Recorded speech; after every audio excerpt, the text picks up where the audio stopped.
உங்களுக்கு இது வரைக்கும் யாராவது அப்படி அப்ரோச் பண்ணியிருக்காங்களா ஒரு நெகட்டிவ் கேரக்டரில் நீங்கள் நடிக்கிறதுக்கு? ஆமாம், 2-3 டைம்ஸ் அது வந்தது. அது நெகட்டிவ்னால நான் வந்து கொஞ்சம் கூட எக்ஸைட் ஆகி நான் வந்து ட்ரை பண்ணேன் அது பண்ணலான்னு.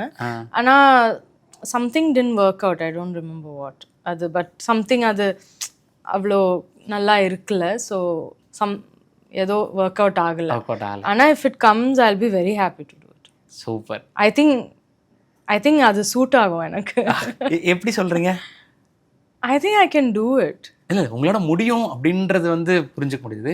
ஸோ உங்களுக்கு அது சூட் ஆகும் அப்படின்றது வந்து மக்கள் அதை எக்ஸைட் பண்ணி ஏற்றுப்பாங்க அப்படின்ற ப்ராப்ளம் என்னன்னா, எல்லாரும் வந்து பயங்கரமா ஒரு இமேஜ் வந்து எல்லார் மைண்ட்லயும் இருக்கும். அது பிரேக் பண்றது ரொம்ப கஷ்டம். Because like every one things இப்போ மேனோன்னு எல்லாரும் கூப்பிடுறாங்க.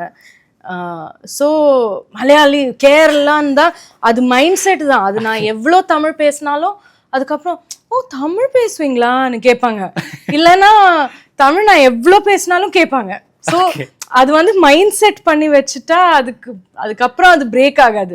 ஸோ அது ஒரு விஷயம் மட்டும்தான் இருக்குது. ஏன்னா என்னை வந்து ரொம்ப என்னது பப்ளி க்யூட்னெல்லாம் சொல்லி அது மைண்ட் செட் பண்ணி இமேஜ் பண்ணி வச்சுருந்தா அது என்ன.